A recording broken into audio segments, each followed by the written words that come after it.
All right, on my Facebook page, I had said that what I was going to speak on today was going to be called Heaven Just Got a Hell of a Lot Louder, because everyone knows my dad was loud. But instead, we're going to call it Family, Firefighting, and Faith. And before I get started, I do want to say that on behalf of my mother and my brother, we'd like to say how grateful we are and thrilled by the support of not only these past few days, but for the weeks and months that have led up to this, for all of my father's physicians and the staff at St. Francis and Kindred Hospital, and the staff at Crown Hill here who've done a great job. And I want to thank my father's family and his church family and the fraternity of his brothers on the Indianapolis Fire Department, who have all come out to show the love and respect as we celebrate the life of my father, Glen Skiver. Okay, that was going to be the tough part.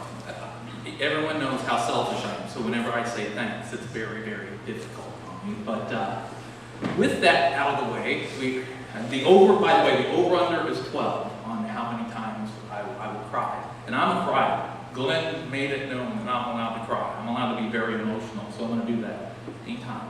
But many of you have seen this, and the special tribute I have today is that part of what I'm going to share, we're going to let Glenn share it in his own words. This is his logbook where, from the time, it wouldn't just be from the very time he joined the fire department. The first page tells when he took his application, when he went to take his IQ test, when he went to take his physicals. And then you start here with, as we said, January 1st of 1968 with his first run, and it continues up through nearly 3,000 runs. Every single run my dad ever went on is listed. In fact, that's what it says. It says record. That's what the company, the Facebook put on there. He wrote on there Hill Jack's record of, somebody else probably put Hill Jack, so it's not his writing now that I know. It says record of runs on the Indianapolis Fire Department. And my father's life is really built on three different platforms. And that is, there's the platform of his family, not just the old us four no more, but the whole family. And then there's also his early career as an Indianapolis firefighter. And then there's also,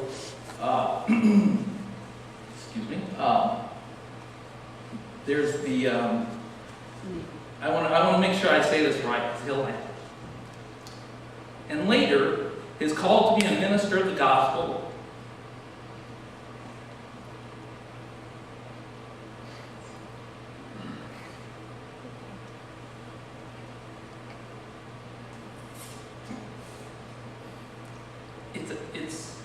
It's a Glen.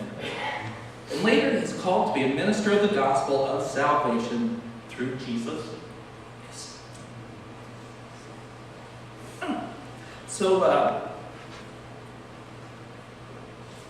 on Friday, I told my mother and my brother that we were thinking who we could have to do the speech today. And I said, well, selfishly speaking, with those three pillars, there are very few people who understand all three of them. Much of my father's family would understand firefighting because both Glenn and my uncle were both firefighters. So we have a pretty good understanding of, as an outsider, of what it is to be a firefighter. You're close to that. And then, churches, we were in a slightly different church at times than them, so that some of our church family, or the places where we pastored, they certainly won't understand the firefighting. And so the small group that would understand family, firefighting, and the church, those overlapping circles of that Venn diagram, it's pretty much me. I said, so I'll do it. I can get there. I've talked before. And so that's why I'm here today. But we'll start with family, that first pillar. And kids, there's no other way to say this. My father has a weird family. Different. Let me say this. My father has a different family, unique family. And I say that because the reality of my dad's family is different than what the DNA and the genetics would point at. And I've never known of another family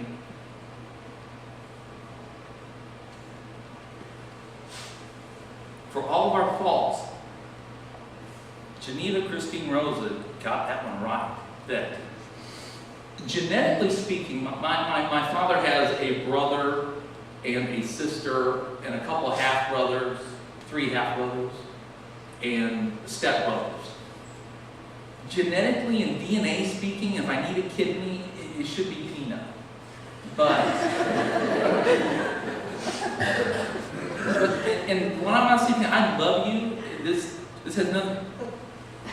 No matter how hard I try, I can't think of you as being more an uncle to me than Buster. It just, I mean, I watched Dallas, and I'll tell you, Ray Krebs was a half brother, but they never treated him more like a brother. I mean, but in my dad's family, I've never seen a group that could get that right, to where you were, I didn't have, half uncles, I just have uncles. I didn't even know what that meant. There's also the thing that, let me quick tell you, my dad's family, he had a brother, Smitty. He has a brother, Peanut. He has a sister, Dusty. He has a brother, Boo. And he has a brother, Buster. I have only within the last few days, Buster doesn't really like to be called Buster. He prefers to be called Buzz. And then there's Glenn. And you're like, hey Glenn, what's your nickname? I never had a nickname. I was always Glenn. Not until it became Jack. Well, there we go. Family didn't call him Jack. And here's how ingrained that was. We were in 1982. I was 12 years old, and we were pastoring a church in Shelbyville. And as the son of a pastor, the phone could ring. There's no caller ID back then. And the phone rings, it could be anybody. My mom and dad were out somewhere, maybe visiting homes or maybe shopping. I don't know. But I answer the phone, hello. The voice just says, is your dad there? No, he's out on visitation, whatever. All right, we can send, tell your Uncle Harold call. I hung up the phone and went, that really could have been the wrong number. And I'm my hand to God, this is the absolute truth. When my dad walked in, and he always, when he called, we didn't have answering machines back then, and he called, because he's worried about somebody being in the hospital, he had to go visit, but just take care of it because he's doing his job. And I said, do I have an Uncle Harold? I'm like, well, yeah, this is Buster. Oh, I said, I never knew Buster had a real name. I mean, I assumed he did, but who knew? I mean, it was that's my Uncle Harold. There you go. And the other thing, wouldn't call him Harry, would you? No, it's got to be something like Buster. It doesn't make any sense at all. But my father's father died when my dad was 4 years old, and that's part of why it is that that my grandmother married into the Roses, and they picked up Boo and Buster, and that's why that there's the last names. Which, coming back to the fireside, I read in my dad's logbook that at some point in time, my dad was driving the buggy at the Threes, and Boo subbed in for him. And then normally you wouldn't have brothers together, but whoever's doing the paperwork didn't catch the last names, and so I guess you guys were together for a few days. Times. Yeah, and but my dad, with his father having died when he was so young, my dad showered, he baptized us in love and support and affection. And with that said, when Ed and I were little, probably up until the time we were 10, it was a ritual, at least 2 out of every 3 nights, because my father worked 24 and was off 48, that as we all were laying in bed, much like the Waltons, he'd yell out, "Good night, boys," and we'd go, "Good night," and he'd go, "I love you," and we'd go, "I love you," and then he'd say, as if it became, suddenly love became a competition with Glenn, and he would go, "I really love you," and we were supposed to go, "I really love you too." Now, if it were nowadays, I'd go, "I know, thanks." I would just to make sure he wasn't just saying it because he wanted to hear it back. So, but and I don't know if it was because his father died when he was young, or because then having a stepfather as opposed to a real father, that he still wasn't, getting the hugs and all that they needed. But he was a hug and kiss guy. I mean, there were no handshakes at our house. And it could also be because of, perhaps it was his role in the fire department. It wasn't. He was like this before, I bet. But the fire department drove home to him also. So the first thing I'd like to share with you is is from May 20th, 1970. I was born in January 8th of 1970. Still don't know if it's a coincidence or not, but this is God's honest truth. In my baby book, it says the day I was born, my dad had a run up to, I think he was on the 14 squad at that time, had a run to Methodist Hospital. My baby book, my mom says that she was feeding me, and he's in all of his gear, and she holds him up, and he waves. And then when I look in his logbook, sure enough, it says that he had a run to Methodist Hospital. But on May 20th of 1970, it says box 216 at 1:52 a.m. to 2807 Talbot was really going. So that's he put in this. It was really going. And he goes, "I found a little boy under a blanket and carried him out. He was dead." So I have a feeling with me being 4.5 months old and Ed being 2.5 years old that, he probably hugged us when we got home. And then also, just almost exactly 1 year later, on May 25th of 1971, it says, May 15th, still at 2:47 p.m. to 2836 North Ruckle, baby died in the fire. Galbo and me went to the hospital, giving mouth to mouth. Not each other, it was the baby. But so the combination of not having his own father and the horrors of what I experienced on the job made Glen Skiver a truly wonderful. I put down here, when I played junior varsity baseball in Hebron, Indiana, I didn't play much. I played the wrong word. When I would come in the last inning to pinch run because I was fast, other than us players and our math teacher, who was our coach of the JV baseball team, there was one other human being who was at every game that season, even the road games. And that was my dad. And I was fast, and I got into a rut, but I was good at drawing balls. I'm very dapper, I've always cared about my clothes, and I had the best looking uniform on there. And when I would get up to bat, I looked like I knew what I was doing, but I couldn't hit. And the ball would come in, and I would do the whole Pete Rose looking right back in the glove, and I didn't swing, and I would get walked on 4 straight pitches every time.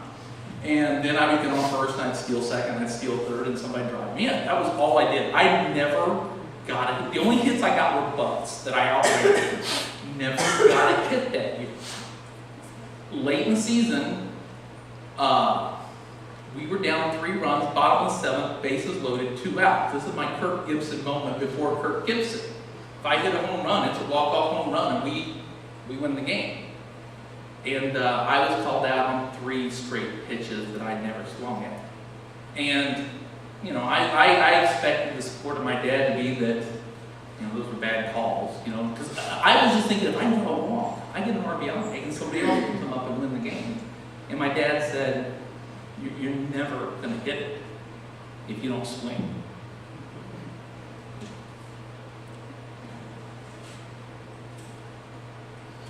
And so that wasn't flowery, but but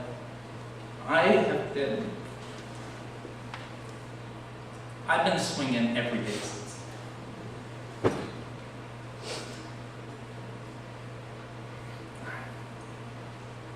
Awkward looking at you. Now, my dad and my brother could different, because Ed and I are different. Ed was the one who learned how to drive the 3-on-3 straight 6 pickup truck while driving cornfields. And who doesn't do that, teach their son to drive?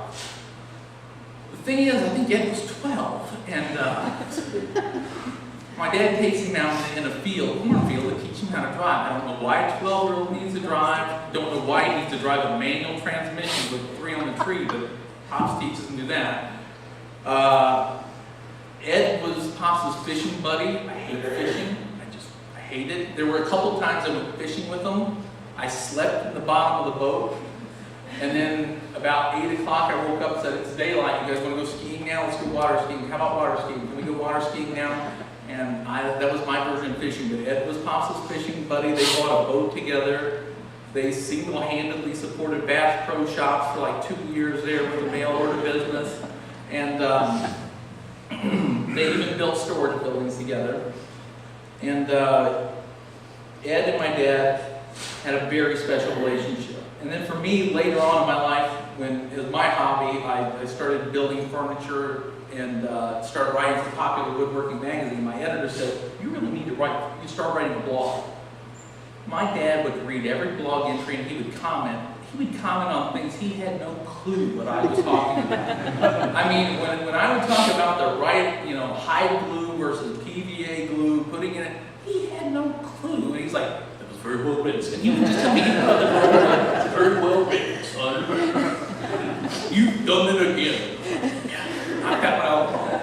And but it wasn't always easy to be my father, because when you work 24 hours and you're off 48, every firefighter we knew had a separate job. I mean, my dad had a roofing company. A lot of guys sold cars. It was all manner of things. And so my dad, I don't know why we went with him to quote a job, but I was probably 4 and Ed was a whopping 6, and we're in his truck in somebody's driveway while he's up measuring the house to provide a quote. Now, at that time, if you ask Edward and me, I'm 4, he's 6, he's like, what does it mean to be a firefighter? We would have probably said there were only 2 things we knew, based on Pops, what we knew from Pops. We knew that 1, there was a pool table at the firehouse and there was a naked chick on the wall at the Union Hall. That was all we knew. Everything else we knew from Johnny and Roy. And watching Johnny and Roy on Squad 51, really, it was hard to get anything out of that show because my dad just kept saying, that's fake, that's fake, that's fake. Because he was, even if he tried to whisper, my dad was loud. But as we sit there in the truck, I'm 4, Ed's 6, there's a roofing hammer there. And a roofing hammer has a really big square with roofing nails. And the other end, it's got a thing you can measure your shingle spacing. And it's got like a hatchet blade on it. And as my dad is up telling this person how that, I'm licensed, bonded, insured, we'll do a first-class job, it'll cost this much, the sound of a tempered glass window exploding, because I had picked it up, standing in the floorboard of the truck, and looked at it and said, I'm a fireman like Daddy, and I smashed his windshield. Come to find out that my dad has to come out to this lady's driveway and sweep up all the glass. He was not presenting the image of somebody who really had their whole act together. He didn't get that job, is what I'm saying. They went a different route on that particular house. But that's the family part of my dad. And the next part is he's a great firefighter. And with that, I'll turn to number 3. This is kind of cute. He's on the 14 squad, and it's Saturday, July 25th, 1970. Again, at this point, I'm 6 months old. Still at 6:31 p.m. to 2232 Broadway, OB. And he's got his red pen, because he would change colors. The colors meant things. She delivered, was a boy delivered at 6:45 p.m., my first delivery. I like that, my first. So, and one day, later in life, I found a paper from the Red Cross. It was a letter, and on there it mentioned in one particular thing where and it said the names of 2 different people that my dad had saved, and this is even after he had retired. Before that, when I thought my dad's saving people, I meant, he held a revival and people gave their heart to the Lord. But come to find out what those were is May 11th, 1973, by the way.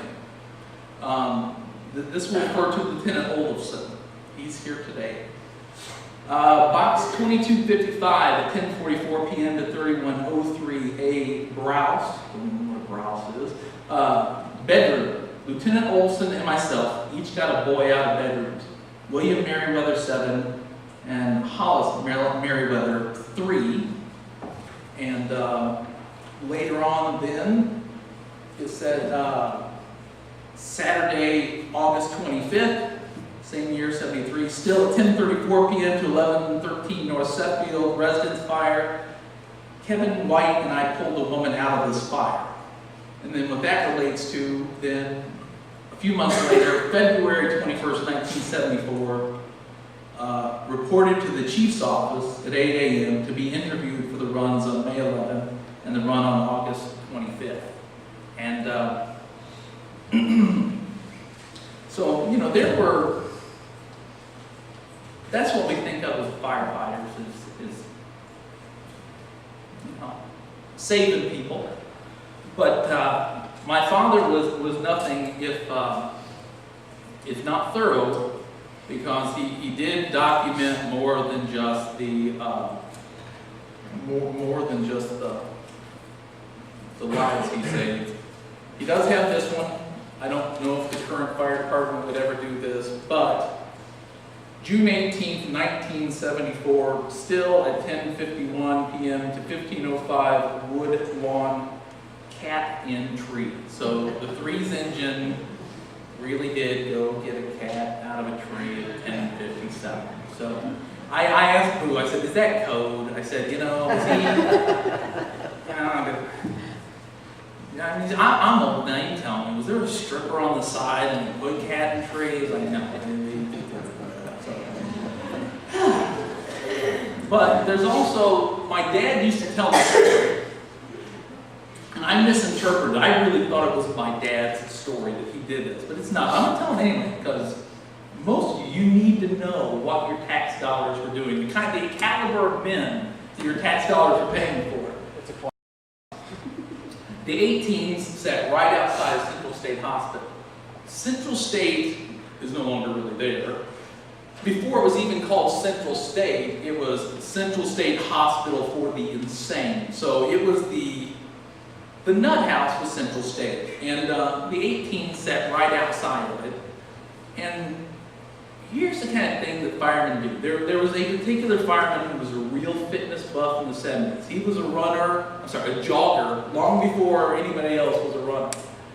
And back then, maybe he was confident, because he also, there are these people who always, when I go out, I am known at times to wear shirts that say either what I do or what my hobbies are or anything else. And they go, oh, you're a fan of that person. Well, this guy, he must have been confident, because he didn't wear a t-shirt that said Indianapolis Fire Department. He just put on his Nikes and a t-shirt and shorts, and he would do laps around the outside fenced gate of Central State to go back to the fire. So it's like 3 miles around there. And the thing is, firefighters are firefighters. So one day when firefighter X is out running, they called up Central State and said, it appears one of your patients has gotten out and is running around the building. And they go out and they get him.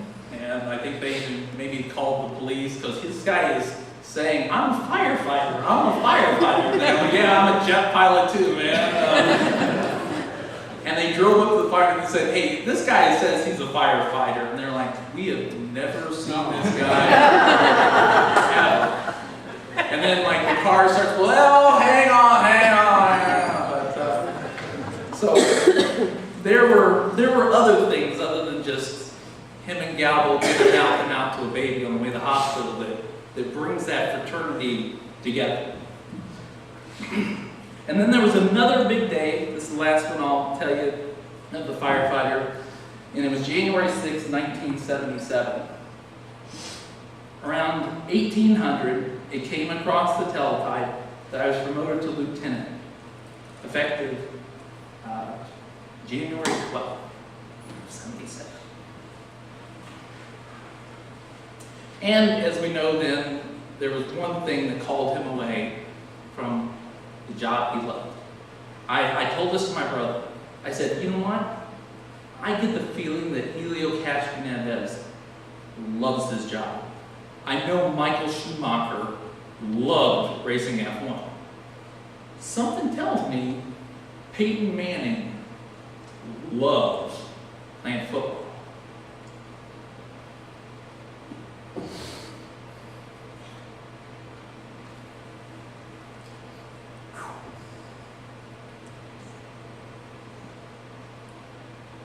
My dad loved being a firefighter more. He had a call to be a firefighter. But a bigger call came. And so he retired. And there's one thing though I got from my dad, and that is, Gail, you've lived through this. Man, when I get a new hobby, I go whole hog, baby. I built a sauna in my basement, all right? That's what I did. I built a sauna in my basement. I love something like, I like woodworking. I start buying tools, start making furniture. People go, wow, you're good at this. Next thing you know, I'm writing for a woodworking magazine over the course of 2 years. I mean, never really had to writing for a magazine, just thousands of tools. You know, I just go whole hog. Got that from my dad. My dad did a new hobby, he went whole hog, man. He bought the best equipment, bought the best toys, whatever. We're going to do this. My dad's an early adopter. We had a computer before anybody else. My dad was on Facebook like 2 days after it stopped being called the Facebook. Why? Because I told him, I said, the best way to see puppy pictures is I'll put pictures of my dog Peyton up on Facebook, and if you join, you can just see them. So for like 7 years or more, 8 years or something, he's been on Facebook. But the only thing that could make him give up firefighting is when he got the call. He came to the Lord, and he didn't do it with a sprinkle, man. It was a full immersion. He was in. So we started going out and holding revivals where you do like services Monday through Friday at some church. And my dad would like preach on Monday, Tuesday, and if he had to work on Wednesday, he'd be at the firehouse, and my mom would take me and my brother off to like the church in Muncie or something, wherever this revival was going on, and mom would preach. I mean, we were like that. We were in a church where women, that makes it sound like I'm belittling anybody that doesn't believe it, but in our church, women preached, and crazily, that was the one time my dad wasn't loud. He was a very stoic speaker. My mother was the screamer. Talk about a role reversal. And it's no wonder I'm borderline bipolar with the way these people raised me. But anyway, when he retired, we went whole hog since we sold the house. It was like old school Bible. We sold the house, packed up, moved off to Scottsburg. We started pastoring. And we would pastor little churches and move around. And I went to 9 schools in 9 years. And people say, was that bad? Was that horrible? You had no stability? How was this? And I'm like, no. It might have been bad for somebody. It made me who I am today. I can walk into a place, and within 10 minutes, I know who the players are. I know that's the person I got impressed. That's the person because I assumed that new schools. I didn't get bullied because I knew within the first, every year with a new school, I walked in like, he's a nerd, don't want to be friends with him, I want to be friends. I tried to be friends with him, and I ended up with the nerds, but at least I knew who she was. But my dad, we went into Shelbyville, the first Sunday there, I think we had like 12 people, and we were 4 of those 12. And my dad, after a few weeks, started building up the church, visiting people, and he put this thing that by Easter Sunday, if we have 100 people, I'll preach from the roof. We had like 119, I think, on Easter Sunday. And there's pictures in the video Ed made of him and my dad standing on the roof preaching because they had to hold the microphone. The best thing is my mother-in-law's here. And for a while, he pastored a church in Holland, Michigan, where she was at. And she gave the highest compliment I think you can to my dad's ministry when she said, Brother Skiver's the best preacher we ever had because he was a Bible preacher. Huh? She goes, well, a lot of guys got their own agenda and they want to preach opinion. Glenn just preached the word. Brother Skiver just preached the word. He just preached the gospel and it stood on its own. Now, one time, my father ventured into maybe putting an opinion out there and God slapped him with it. He happened to maybe possibly want to make a statement about abortion, and we were all three to hear it. And Ed and I would sit together. We were a little older. We were at least teenagers. And my dad's big thing was that, scientists have proven that the moment of conception, that is a living orgasm. And I went, and then I went, kinda. But that is like the one time I can think of where he ventured into something other than just Glenn quote scripture. So it works a lot better. Quote scripture, unless somebody else do that. And eventually you'd say, then why would he get away from that, but from preaching? I've seen some of the notes from, and this is typically the way notes look. I had to print out more than I normally do in case I broke down. I was going to have my best friend Matt come up here and read this. But that's normally what we have. And I saw some sermons from his later part of his ministry career, and he's got everything printed out like in 36-point font because his diabetes had deteriorated his eyesight where he was basically blind. And so that's why then he eventually had to retire. And the nice thing there is that he retired from out of Michigan, that's where he's pastoring, came back home to Indianapolis, and he had sold the house and everything else when we went out, but my dad was still a man.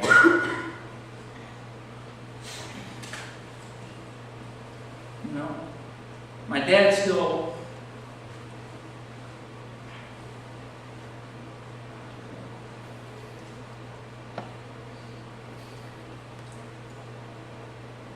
my dad was still a badass man. He came home and he found a house to buy for my mother. He started setting things up to take care of her.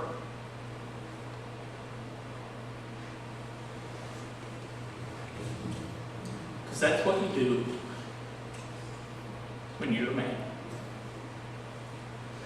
So to close, I want to take you back to the logbook. The last entry he has, and he would total them up. The last one that he entered was run number 2,888 runs before he stopped counting. Again, here's where we stick the landing. Last Friday morning, one more run came in, and I think the logbook, it would be recorded like this. Friday, September 27th, 2013, third alarm, all caps, really going. Greeted by Mom and Ruth, Helen and Bob. No more pain.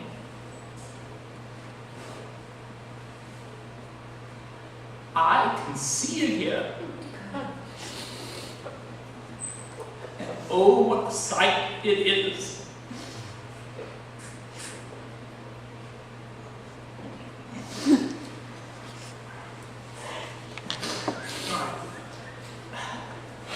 So I want to summarize my father's wonderful life by reminding you of the impact of these three areas. There are people on this earth today because Glenn was here. Not necessarily the OB runs. I mean, those kids, that have got squeezed out one way or the other. But I'm talking about Ed and me, right? Without Glenn, I am here. And I am a selfish individual. So that means a lot to me. I enjoy being here. So, Glenn, mad props, dude. I'm glad. Number 2, there are people who were already here and got to stay a lot longer because Glen Skiver ran into the heat, crawled through the smoke, found them unconscious, ran through the heat, crawled through the smoke, found them unconscious or hiding under their little bed, and he scooped them up in those young, strong arms, and he carried them out to where their life could continue. And number 3, there are people like my dad who came to the end of their days, and when their time on earth was over, they were able to move on to the fulfillment of their faith because Glen Skiver had been there to share the gospel and to shepherd them to a deeper walk with Christ. All of you here today, whether you're family, a firefighter, or know him through his faith, you're here today because Glen Skiver impacted you in one of those 3 ways. I close with this. 2 Timothy 4:7. I have fought a good fight. I have finished my course. I have kept the faith. Now there is laid up for me a crown of righteousness.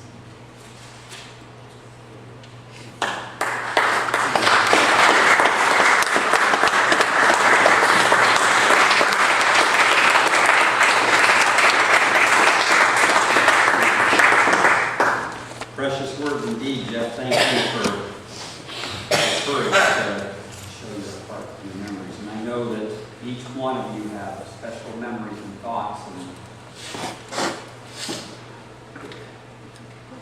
and ideas in your mind that mean so much to you. And in the next few moments, we're going to listen to yet another song and just reflect on those things and let the Spirit of God minister to you.